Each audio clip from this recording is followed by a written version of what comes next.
రామాయ రామభద్రాయ రామచంద్రాయ వేధసే రఘునాథాయ నాథాయ సీతాయాః పతయే నమః. తన తపశ్శక్తినంతా దారబోసిన విశ్వామిత్రుడు మరొక స్వర్గాన్ని సృష్టించి త్రిశంకును ఆ స్వర్గానికి ఇంద్రుణ్ణి చేశాడు. యజ్ఞ సమాప్తి అయిన తరువాత వచ్చిన మునీశ్వరులందరూ తమ తమ స్థానాలకు చేరుకున్నారు.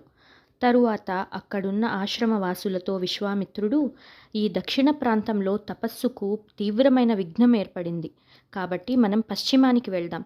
అక్కడ విశాలమైన 3 బ్రహ్మతీర్థాలు ఉన్నాయి. ఆ పుష్కర తీర్థంలో తపస్సు చేసుకుందాం అని అన్నాడు. అందుకు ఆశ్రమవాసులందరూ అంగీకరించారు. వారందరితో కలిసి విశ్వామిత్రుడు పుష్కర తీర్థం చేరుకొని అనితర సాధ్యమైన తీవ్ర తపస్సు చేయసాగాడు. అదే సమయంలో అయోధ్యకు రాజు అయిన అంబరీషుడు ఒక యజ్ఞాన్ని ప్రారంభించాడు. ఆ యజ్ఞ పశువును ఇంద్రుడు అపహరించాడు. యజ్ఞ పశువు కనపడకపోవడంతో పురోహితులు రాజుతో, మహారాజా, యజ్ఞ పశువు దొంగలించబడింది. ఇది మహాదోషం. యజ్ఞ పశువును వెతకండి, లేదా దానికి ప్రతినిధిగా ఒక నరుని ఏర్పాటు చేయండి అని అన్నారు. వారి మాటలు విని అంబరీషుడు వేల కొద్ది గోవులను ఇచ్చి ప్రతిఫలంగా యజ్ఞపశు ప్రతినిధిని వెతకడం ప్రారంభించాడు. ఎన్నో నగరాలు, వనాలు, ఆశ్రమాలు, గ్రామాలు వెతికాడు. అలా సంచరిస్తూ అంబరీషుడు భృగుతుంగ పర్వతాన్ని చేరుకున్నాడు. అక్కడ భార్యతో ఉన్న రుచీక మహర్షిని దర్శించాడు. తపస్సు యొక్క తేజంతో ప్రకాశిస్తున్న ఆ మునికి నమస్కరించి కుశల ప్రశ్నలు అడిగిన తరువాత ఆయనతో, మహానుభావ, నేను యజ్ఞపశు ప్రతినిధి కోసం వెతుకుతున్నాను. మీకు 1,00,000 గోవులను ఇస్తాను. అందుకు ప్రతిగా మీ కుమారులలో ఒకరిని నాకు ఇవ్వండి అని అడిగాడు. అందుకు ఆ మహర్షి, రాజా, నేను పెద్ద కుమారుని అమ్మను అని అన్నాడు. రుచీకుని పత్ని తన చిన్న కుమారుని అమ్మను అని అంది. వారి మాటలు వింటున్న నడిమివాడైన సునశ్శేపుడు రాజుతో, ఓ మహారాజా, నా తండ్రి పెద్ద కుమారుని, తల్లి చిన్న కుమారుని అమ్మను అన్నారు. కాబట్టి వారు నన్ను మీకు అమ్మినట్టే. నన్ను మీ వెంట తీసుకెళ్ళండి అని అన్నాడు. రాజు రుచీకునికి 1,00,000 గోవులను సమర్పించి ప్రతిగా సునశ్శేపుని తన నగరానికి తీసుకెళ్లడానికి రథంలో బయలుదేరాడు. మధ్యాహ్నం సమయానికి వారు పుష్కర తీర్థం చేరుకున్నారు.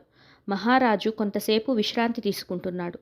తాను యజ్ఞ పశువుగా వెళ్తున్నందుకు సునశ్శేపుడు దుఃఖించసాగాడు. అక్కడ ఋషులతో తపస్సు చేసుకుంటున్న తన మేనమామ అయిన విశ్వామిత్రుని చూసి గట్టిగా ఏడుస్తూ ఆయన ఒడిలో వాలిపోయాడు. ఆ మహర్షితో, ఓ మునీశ్వర, నాకు వచ్చిన ఈ ఆపద నుండి నన్ను మీరే రక్షించాలి. నీవే నాకు దిక్కు అని పరిపరిగా వేడుకున్నాడు. మహారాజు యజ్ఞం పూర్తి అయ్యి నాకు దీర్ఘాయుష్షు లభించేలాగా చేయండి అని ప్రార్థించాడు. విశ్వామిత్రుడు సునశ్శేపుని ఓదార్చి తన కుమారులను పిలిచి వారితో, కుమారులారా, ఇతను నన్ను శరణు కోరాడు, కాబట్టి ఇతని బదులుగా మీలో ఒకరు మహారాజుతో వెళ్ళండి. అప్పుడు యజ్ఞం నెరవేరుతుంది. ఇతను కూడా మరణించడు అని అన్నాడు. ఆయన మాటలు విని వారి కుమారులు వెటకారంగా, ఇదెక్కడి న్యాయం? వేరొకరి ప్రాణం రక్షించడానికి మా ప్రాణాలు బలిపెట్టమంటున్నారు. ఈ అకృత్యాన్ని మేము చేయము అని అన్నారు. వారి మాటలకు కోపించిన విశ్వామిత్రుడు, మీరు కూడా వశిష్ఠుని పుత్రులలాగా చాండాలత్వాన్ని పొంది 1000 సంవత్సరాలు భూమిపై జీవించండి అని శపించాడు.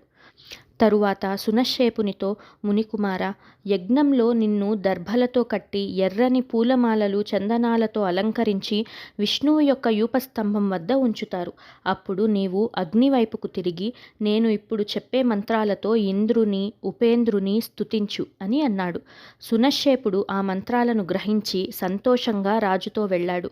అంబరీషుడు యజ్ఞదీక్షను ప్రారంభించి సునశ్శేపుని దర్భలతో కట్టి ఎర్రటి పూలమాలలు వేసి చందనాలతో అలంకరించి యూపస్తంభం వద్ద నిలిపారు. అప్పుడు ఆ ఋషికుమారుడు విశ్వామిత్రుడు ఉపదేశించిన మంత్రాలను పఠించసాగాడు. రహస్యమైన ఆ మంత్రాలతో సంతోషించిన ఇంద్రుడు ఆయనకు దీర్ఘాయుష్యును ప్రసాదించాడు. అలా విశ్వామిత్రుని అనుగ్రహం వల్ల అంబరీషుని యజ్ఞం పూర్తయింది మరియు సునశ్శేపుడు దీర్ఘాయుష్యు పొందాడు.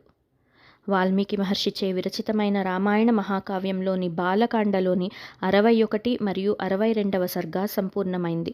హనుమదంతర్గత శ్రీరామార్పణమస్తు. యత్ర యత్ర రఘునాథకీర్తనం తత్ర తత్ర కృతమస్తకాంజలిం బాష్పవారి పరిపూర్ణలోచనం మారుతిం నమత రాక్షసాంతకం.